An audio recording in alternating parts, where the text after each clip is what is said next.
Bien, enseguida vamos con el tema completo porque queríamos charlar con Julieta Iscurdia. Ella forma parte de ASIG. Hemos hablado muchas veces con la gente de ASIG y en este caso ella es abogada, coordinadora del programa Justicia Fiscal de la Asociación Civil por la Igualdad y la Justicia, ASIG.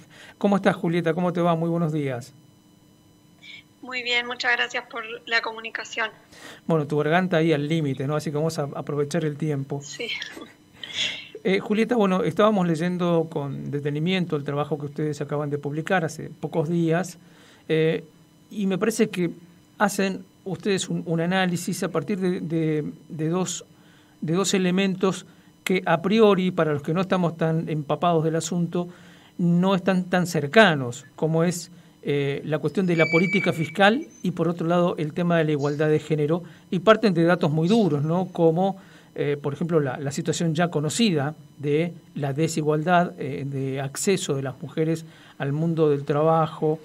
Ahora, ¿cómo hacen esta vinculación de este diagnóstico de situación de la mujer y las políticas estatales en materia fiscal y la presión que el FMI está ejerciendo en estos días, además? Sí, exactamente. Bueno, quizás tiene sentido contarte un poco en el marco de qué situación se da este comunicado a través del cual se comunicaron conmigo.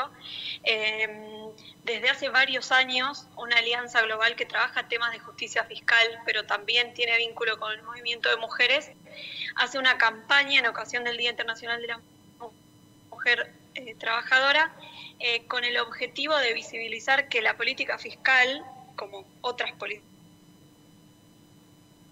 de género.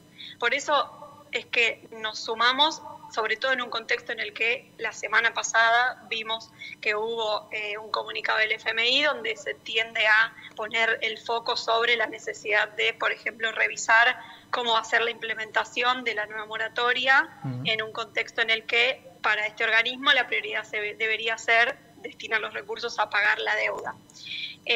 Como bien decías, hacemos ese cruce que no es para nada forzado.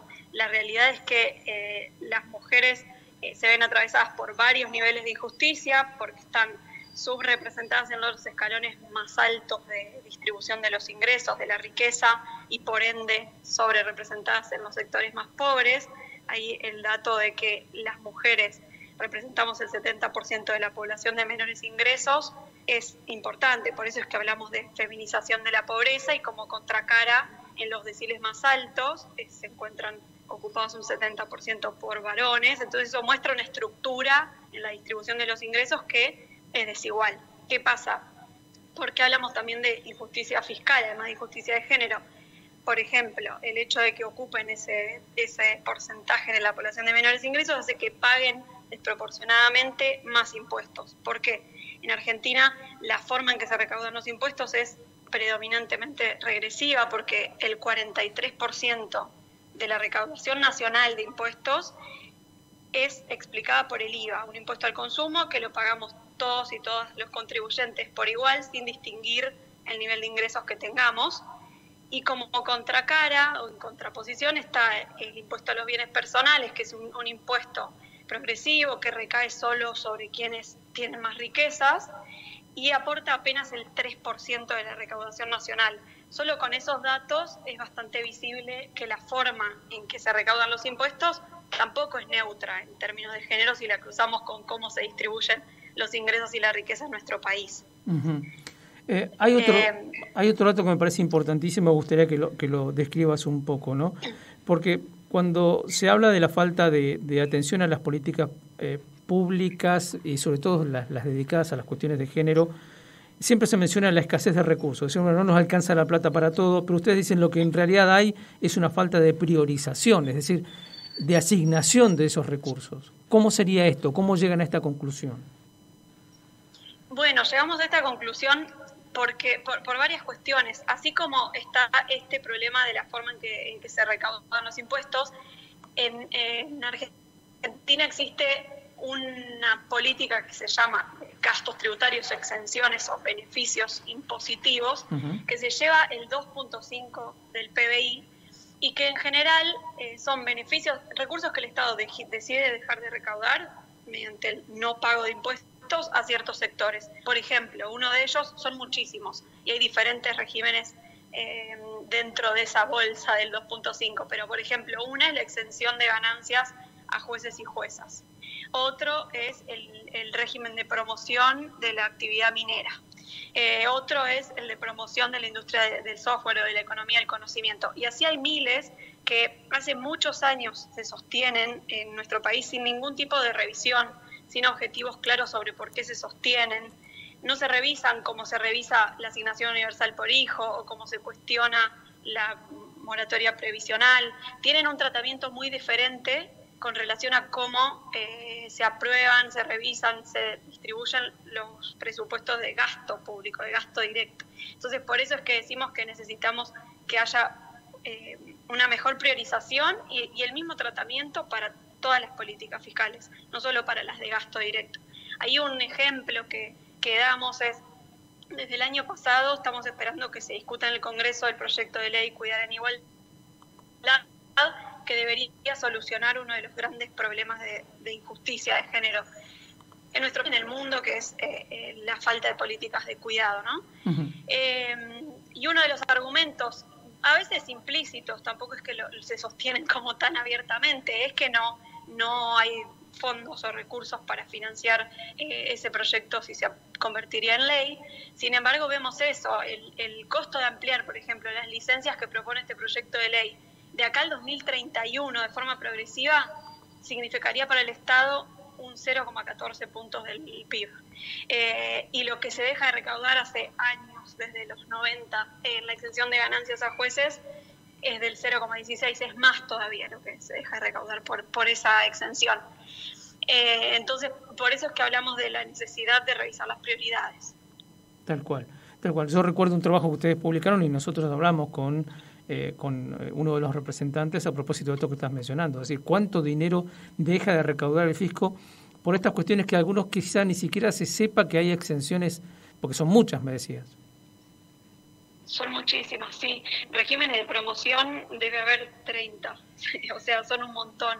Claro. Después hay exenciones sobre los impuestos, que esto, de nuevo, no reciben el mismo tratamiento. Puede ser que algunas sean buenas, pero no están justificadas de la misma manera que se les exige justificación a las políticas de transferencia directa o a los gastos sobre los sectores más vulnerables. Bien, para cerrar, esto es un trabajo que se hizo en forma conjunta, es decir, ASIG participó junto a otras organizaciones en la elaboración de estos documentos.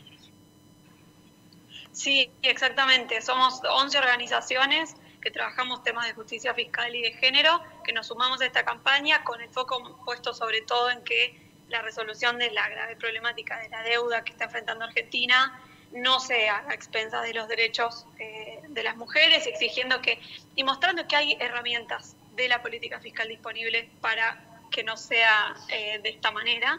Por ejemplo, regulando los gastos tributarios, que son estos beneficios que te comentaba, uh-huh, de manera que sean más equitativos, impulsando más áreas que hagan más equitativa la recaudación. La campaña a nivel global hoy pide impuesto a la riqueza. En Argentina,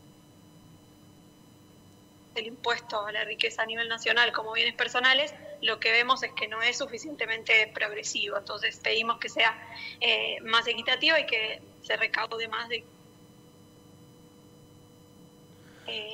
no puede ser que sigamos